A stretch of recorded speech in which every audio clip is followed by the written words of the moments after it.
Hello, this is Tony Heller from RealClimateScience.com with part 2 of my series on the world's largest industry. In 2009, Lawrence Solomon wrote this in the Financial Post. The climate change industry, the scientists, lawyers, consultants, lobbyists, and most importantly, the multinationals that work behind the scenes to cash in on the riches at stake, has emerged as the world's largest industry. Basically, it's a Ponzi scheme to transfer money from the pockets of the poor and middle class into the bank accounts of the richest people in the world. In order to enable this scam, the world's climate history had to be rewritten. In this video, I'm going to discuss the disappearance of the medieval warm period and the Little Ice Age from the historical record. These graphs were in the 1990 report of the United Nations Intergovernmental Panel on Climate Change. They showed that Earth was much warmer 900 years ago and much colder 400 years ago. Earth started warming in the middle of the 17th century, and the warming stopped around the year 1940. That's what the United Nations said in 1990, but 10 years later they completely changed their story. They erased the medieval warm period and the Little Ice Age, and they replaced it with a hockey stick of out-of-control warming which began around the year 1910.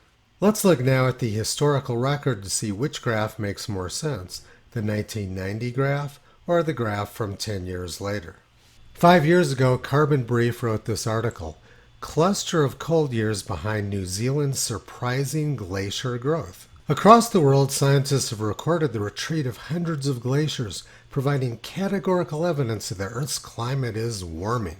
So according to climate alarmists, glaciers retreat when Earth is warming and they advance during cold years.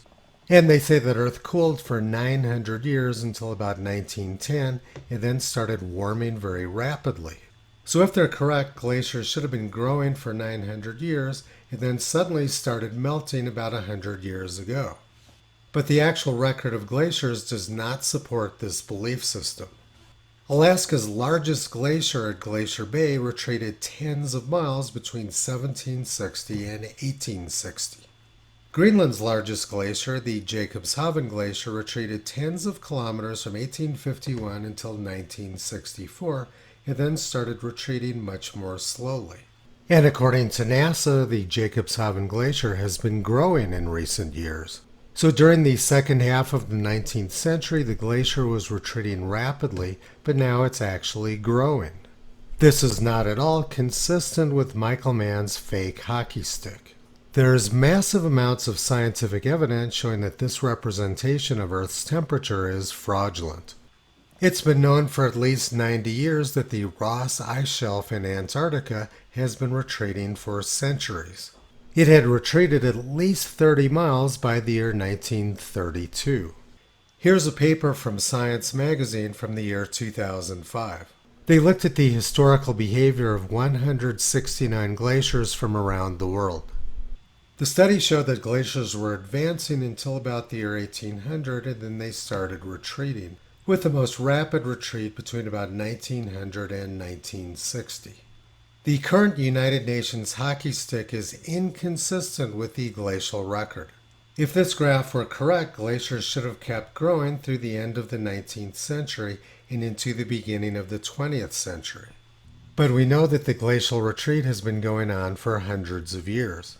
The current United Nations graph makes no sense, but the 1990 version did correspond to the historical record. That graph shows warming beginning in the second half of the 17th century. And that's exactly when the glaciers started melting. Now let's go back further and look at glacial geological evidence for the medieval warm period. In 1994, Cambridge University scientists looked at the history of glaciers from all over the world. They concluded that glaciers retreated from about the year 900 until the year 1250, then rapidly advanced and began a rapid retreat again around the year 1850.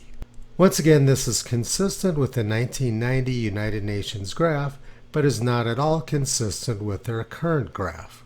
Now let's look at glaciers in Glacier National Park. Like the Jacobshavn Glacier in Greenland, Glacier National Park glaciers retreated very rapidly from 1850 until about 1960.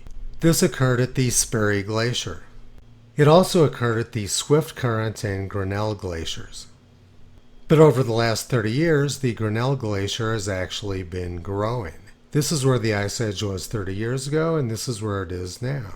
Glacier National Park glaciers have been growing for the last 30 years, but 100 years ago they were melting down very rapidly. The glaciers were melting so quickly that scientists predicted they would be gone by the year 1950.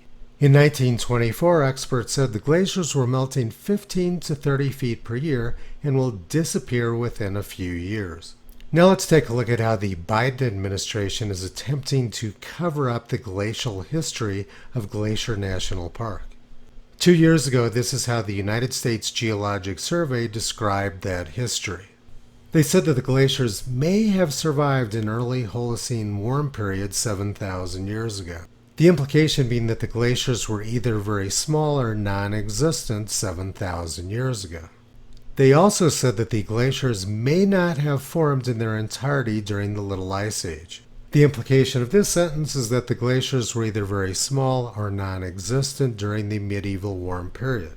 But shortly after occupying the White House, the Biden administration erased both of those phrases which I had highlighted in red.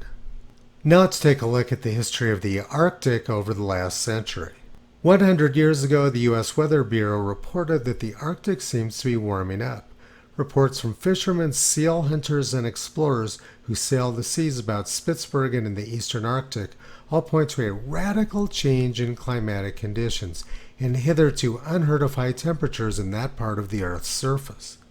Many old landmarks are so changed as to be unrecognizable. Where formerly great masses of ice were found, there are now often moraines, accumulations of earth and stones. At many points where glaciers formerly extended far into the sea, they have entirely disappeared. We know that 100 years ago, glaciers were rapidly disappearing in Glacier National Park and in the Arctic, but NASA shows that period as being among the coldest years on record. But now, 100 years later, glaciers are advancing in Greenland and in Glacier National Park. So according to NASA, glaciers rapidly melt when the Earth's temperature is cold, and the glaciers expand when Earth's temperature is very warm. This NASA graph is not at all consistent with Earth's history. As I always say, ice doesn't lie, but government climate scientists do. In this video, I discussed how the United Nations and Michael Mann erased the medieval warm period in the Little Ice Age. In my next video, I'll show how they attempted to erase the Holocene maximum. Toto's been pulling back the curtain on this big money scam for the past 14 years. You can visit Toto, Kyrie, Caesar, Toki, and Upla on the web at realclimatescience.com.